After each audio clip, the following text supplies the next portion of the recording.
Hi folks, today I'm going to talk to you about the Boker Plus Rhino, a small EDC blade that I like a lot.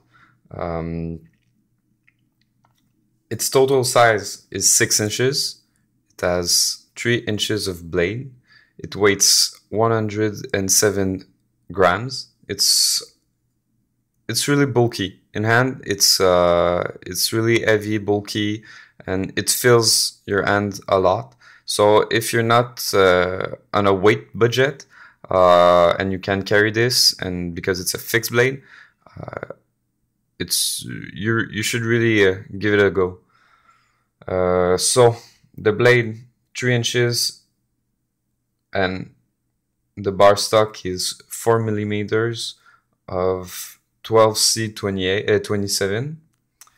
It's a really good steel. The shape of the blade, it's an upswept sheepfoot with the little horn there. That's why it's called a rhino. It reminds you of a rhino. The grind, it's hard to see. It seems at first as a flat grind, but it's a small hollow grind. You see it much more at the end. It's all flat over there and at the end, so it could stretch to a kitchen knife if you an emergency kitchen knife or a camp kitchen knife. For me, it's an EDC first and foremost, but I use it a lot also in bushcraft. It's not as good as maybe, let's say, an Izula or other like the BK14 or the BK24. It's not as good as a bushcraft knife, but at least it has big and filling handles, so it's pretty good. The steel on this, it's 12C27, as I said. It's 14.5% of chromium. This gives it a stainless status. It's not that much stainless, but I didn't see it rust on me. But I oil it just in case. It's been a long time since I've got this knife. It's gotten pretty banged up. I had to redo the edge, but I kept the same angle. It came razor sharp, if you ask yourself, but it shouldn't be a question that you ask yourself. All proper knife collectors should have some basic skills on how to sharpen their own knife. It's I don't know if you can see it over there. It's got pretty banged up, but over there's the Vox. Oh yeah, we see it. The Vox logo, because it's a Vox concept. Voxnaes is a knife maker that is, in my mind, one of the best. I really like his work, and I really hope that one day you'll see this review. I'm a big fan of his work, and I'm really happy that Boker Plus started working with him.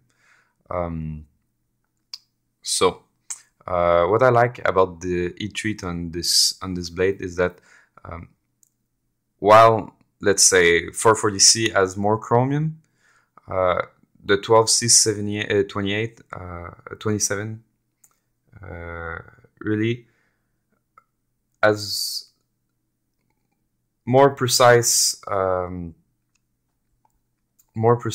quantities of different element. So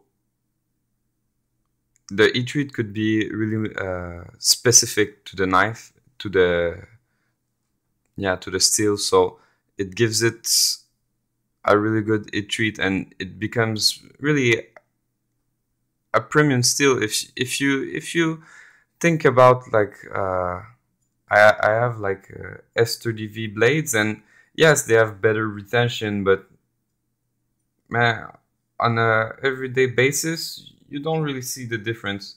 I never dull my knife enough that in one day I had to sharpen it up again.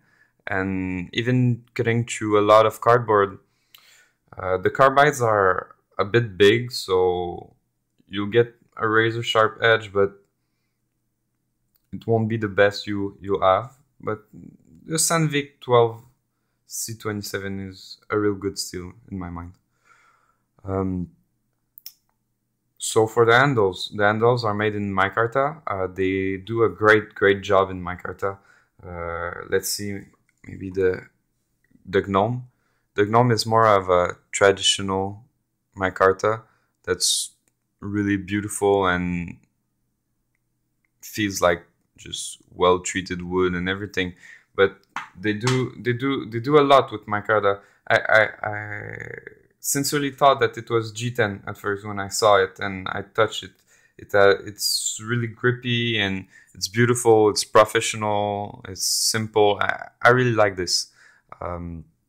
It's pinned down through the frame. There's no problem. There's a lanyard hole. It comes with a lanyard, but I think it's shitty and useless because it's unfilling enough, and I wear like large size gloves, and I can manage to control it enough without having to have a lanyard and put it there and everything. It's okay like this. Yeah, for the handles, there's also something to note. The handles are red lined. It's classy. I mean, it's really a beautiful knife. It's with all the curves and everything. You lose a bit of efficiency and everything with the curves and all, but it feels organic. You really feel that it's a part of your arm, and with the thumb rest there, that's natural with the Rhino horn and everything. It's just such a beautiful knife and a beautiful craftsmanship behind this. I mean, it's really impressive for me at this price point. I mean, a knife with this value at $65 shipped to your home. I mean, Canadian. It's beautiful. It's really good. The sheet isn't a drawback, but I bought several of these rhinos for several gifts and everything, and the sheets they aren't always top notch. Maybe I bought old batches on eBay and everything. I know, but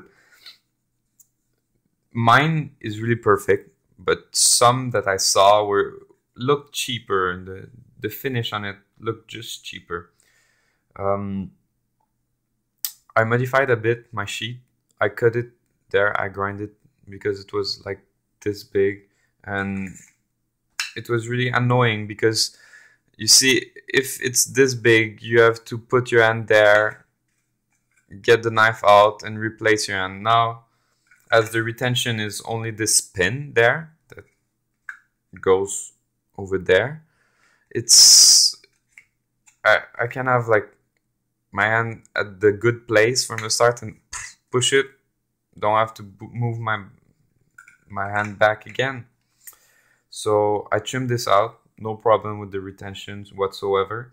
I trimmed the other end out too because there was like another metal hole like this over there, and it was annoying because I wear it most of the time vertically like this with my inside my belt outside the waistband, and with the belt there, it's really annoying when it protrudes too much at the outside like this.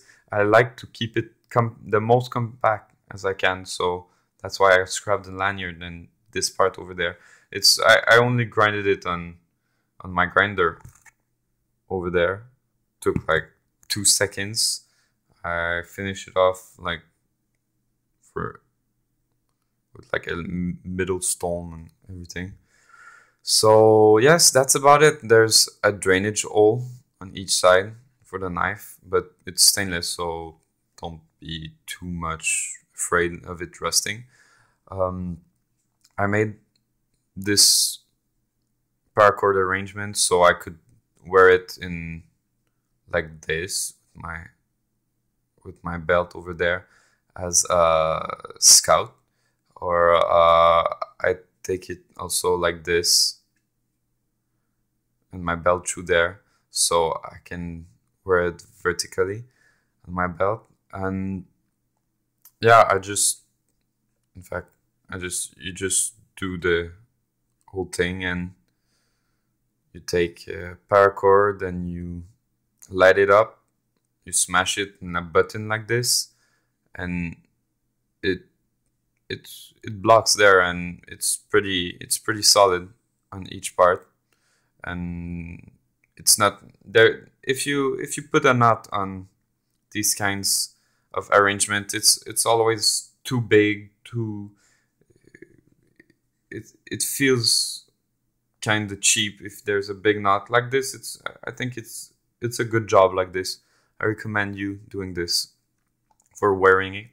The spacing between the two holes there and the two holes there, they hold in a tech lock, so you can always put a tech lock on it. But with the tech lock, it's like you finish having a small knife, even with a big thick handle, but it's too far from you. It's like this, and everyone sees it. So for concealed carry, not that much.